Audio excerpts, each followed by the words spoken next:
Je déteste l'art. Du plus profond de moi, je le hais. Enfin, c'est ce que je croyais.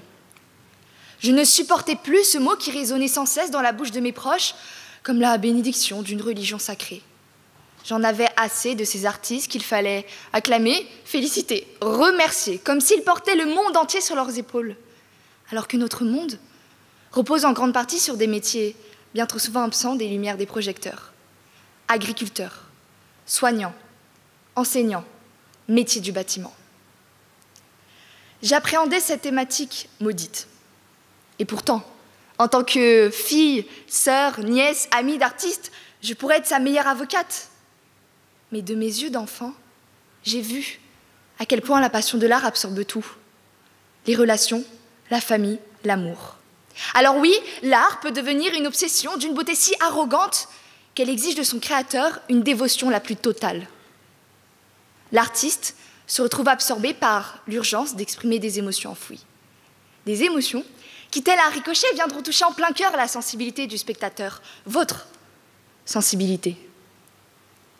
Cette sensation d'être écouté, compris, accepté, à travers votre chanson préférée, votre film culte, votre livre favori. Vous l'avez déjà vécu, non? Avez-vous déjà éprouvé ce sentiment si intime et pourtant si brut que l'art pouvait bouleverser votre monde? Nous sommes des foules entières de tout horizon. Hommes, femmes, clairs, foncés, croyants, athées à nous rassembler pour lui, pour l'art. Car l'art ne connaît ni limite ni frontières. Il est universel, libre, nu. Loin des règles et des lois, il ne discrimine pas, il combat. Contre l'urgence climatique, l'art interpelle. Contre la montée des extrémismes, l'art s'élève. Contre l'oppression, l'art clame. Contre les guerres, l'art s'enflamme. Contre les stéréotypes, l'art bouscule. Contre les injustices, l'art hurle. L'art respire, existe, résiste. Il lutte à travers le chant religieux des esclaves contre le rythme incessant et épuisant de l'effort. L'effort de persévérer malgré l'enfer enduré. L'effort de chanter jusqu'à s'en briser la voix, chanter pour se sentir vivant, chanter pour ancrer la liberté, chanter pour figer la mémoire des esclaves réunionnais. L'art illustre aussi la résilience infinie des migrants, grâce au clic de l'appareil photo du dessinateur Hippolyte. Sur ces images, des dizaines, des centaines de migrants, non, d'humains, comme vous et moi, qui chaque jour n'ont d'autre choix que de se plier à 3 options. Mourir dans leur pays, mourir en Libye ou mourir en mer.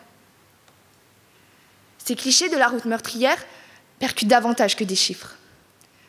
Car si les chiffres se perdent dans l'indifférence du café du matin, la photo du petit corps sans vie de ce Syrien de 3 ans, elle, a choqué, a bouleversé le monde. L'art dévoile la tentative de survie des victimes grâce à la plume de l'association réunionnaise Mon Petit Loup, face à des prédateurs sexuels qui brisent des enfants. Une écriture imprégnée de la rage d'une enfance volée, anéantie, détruite, des mots chargés de traumatismes invisibles qui nous crient à l'aide. Et dans ces épreuves les plus insurmontables, l'art est le remède, la recette miracle, qui apaise les blessures et caresse les âmes cabossées. Là où bien d'autres médicaments échouent, il accomplit l'impossible. Soigner les cicatrices d'un monde englouti par le pouvoir, l'argent, la folie et le sang.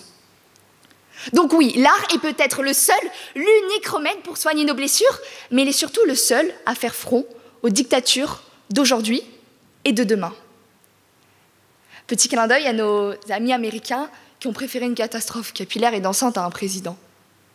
Monsieur Trump, soyons honnêtes, plutôt que de massacrer l'art de la danse, contentez-vous de ce que vous faites le mieux. Massacrer le monde. Oh, mais enfin, Margot, tais-toi! Tu es une femme, voyons. Quelle idée de les critiquer, alors que pour ces dirigeants, ta voix ne compte pas. Elle ne devrait même pas exister. La preuve, les talibans ne se contentent pas de t'interdire de vivre, ils t'empêchent toute forme d'art. Maintenant, à leurs yeux, tu n'es rien d'autre qu'un simple objet. Non, Je ne veux pas être cet objet. Je refuse d'être opprimée, étouffée, asphyxiée par ce silence forcé, puisque à vos côtés, mesdames et messieurs, j'ai une arme puissante qui, je l'espère, aujourd'hui, a su vous convaincre.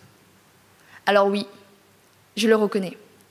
L'art, ce n'est pas juste une idée abstraite et maudite, inventée par des intellectuels perchés. C'est une liberté dont je profite à mon tour pour vous murmurer. Regardez autour de vous, mesdames et messieurs, comme notre monde change constamment. Et l'art, certes, n'est peut-être pas le seul moteur de ce changement, mais il en est l'influenceur.